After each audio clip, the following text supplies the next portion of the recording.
Well guys, it's been a couple of weeks and it is time to tour this jungle. It's a real jungle.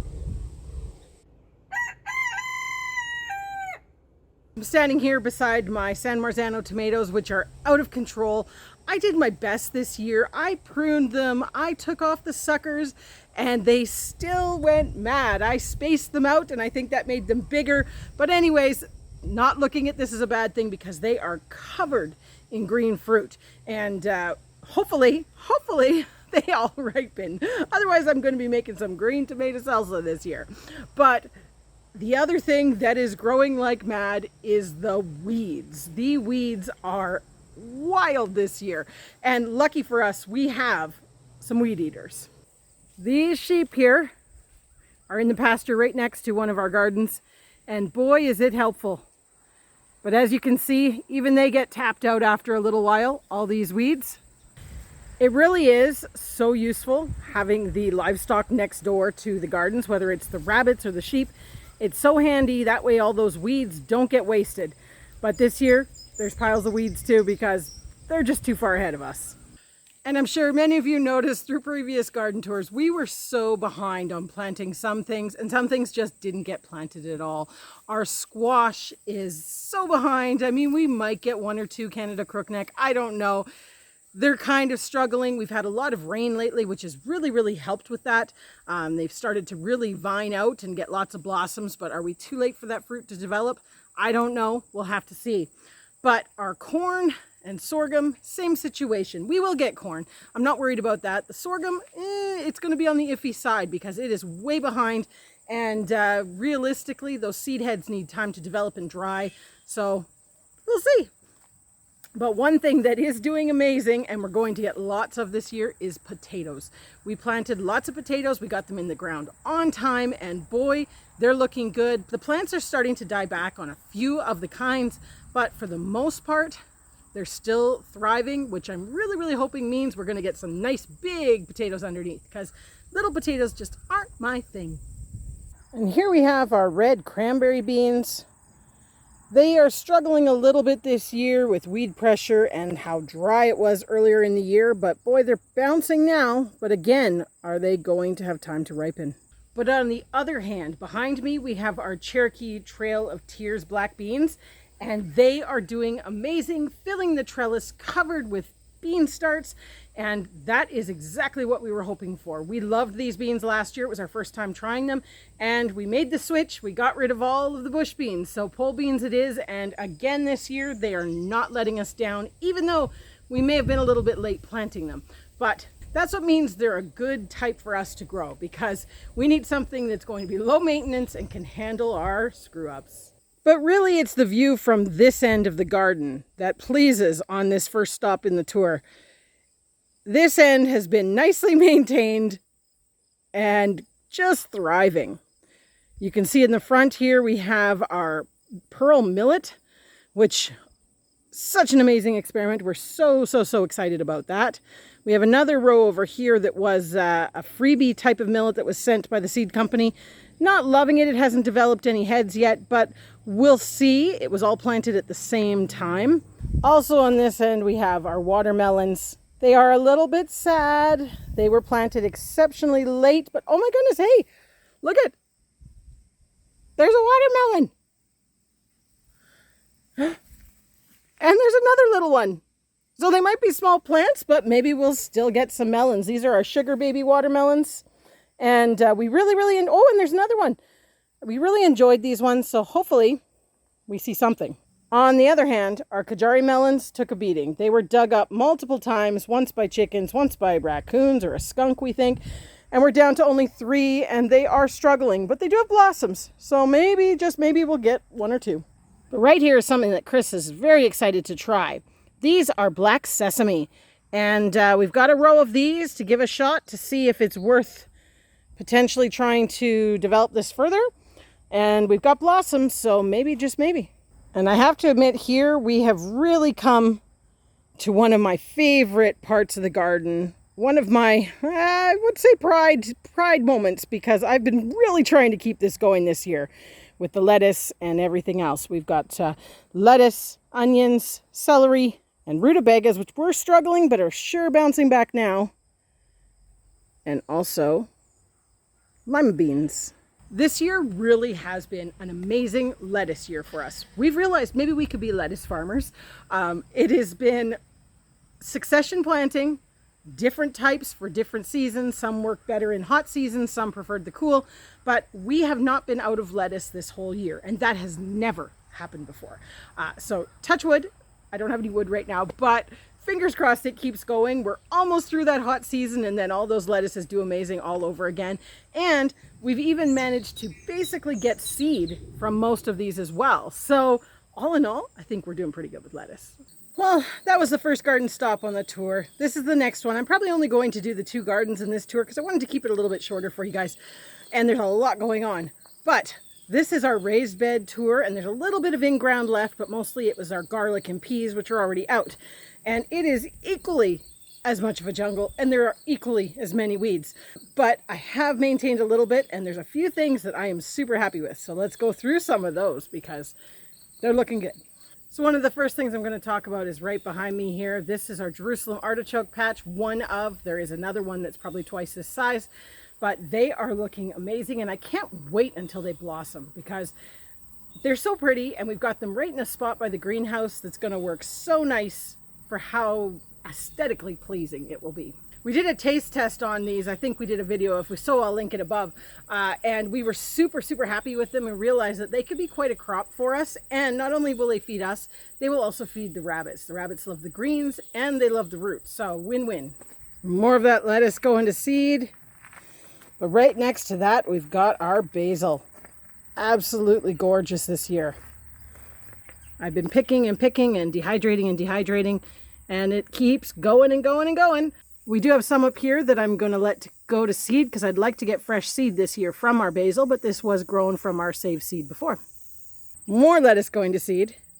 But what I'm really here for is these beans. These are our Bama's beans given to me by my grandmother, and they are getting up there. We've already harvested a lot of green beans, and we're letting these ones go because they make great dry beans as well. But as you can see, they didn't do so well on this trellis in comparison with the yellow beans, which I will show you in one sec.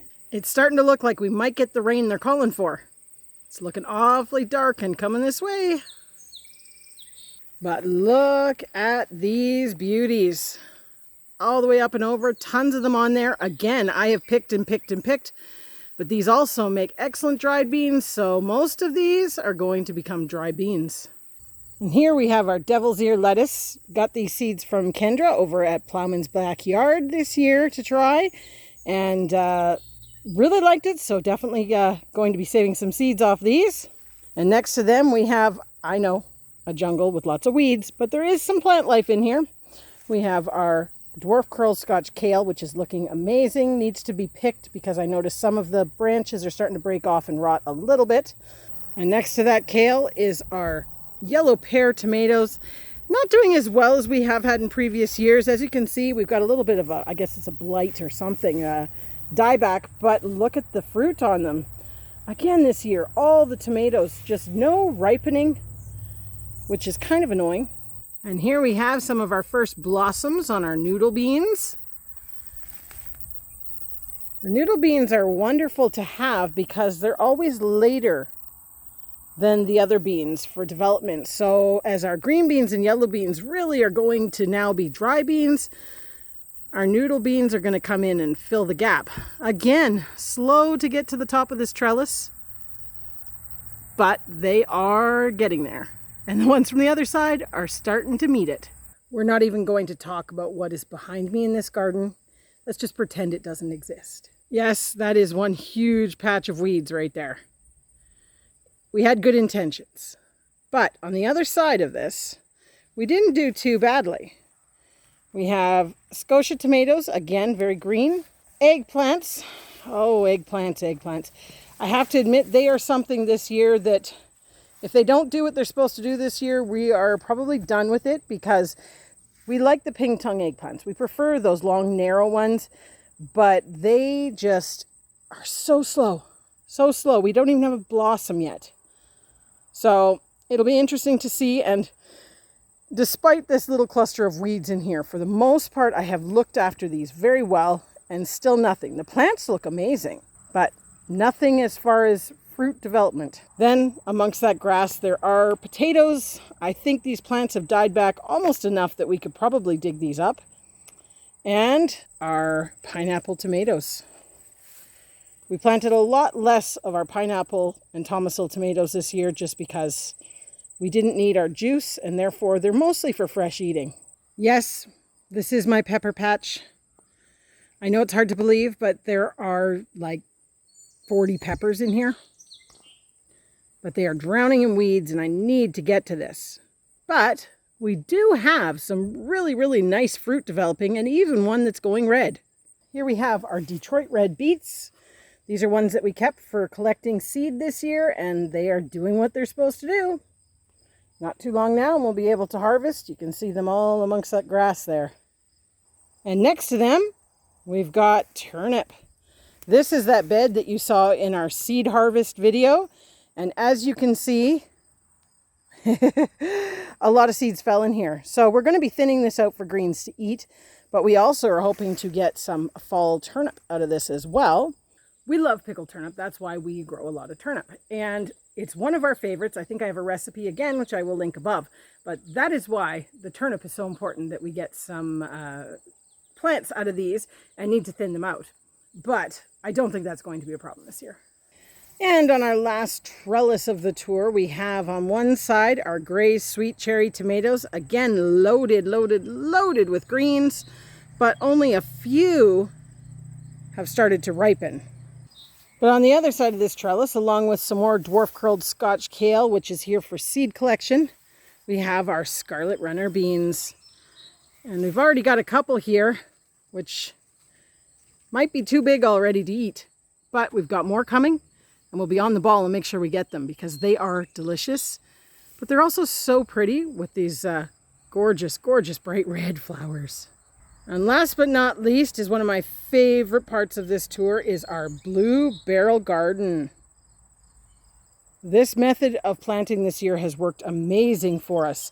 These Walla Walla onions are super, super productive, and they are coming along great. I am anticipating we're going to get some nice big ones. To be honest, they may actually need some heat now, but they certainly have gotten the moisture, and we are happy with them. A lot of our barrels have celery. We've got, I think, 4 barrels with celery. We even did our sugar beets this year in the barrels because it allowed us a little more control. And we found in previous years, beets did absolutely amazing in these barrels. The other thing that is doing amazing in these barrels, and I'm super, super excited about because I've never really been good at growing carrots, is my carrots. Look at, and they aren't just green tops, people.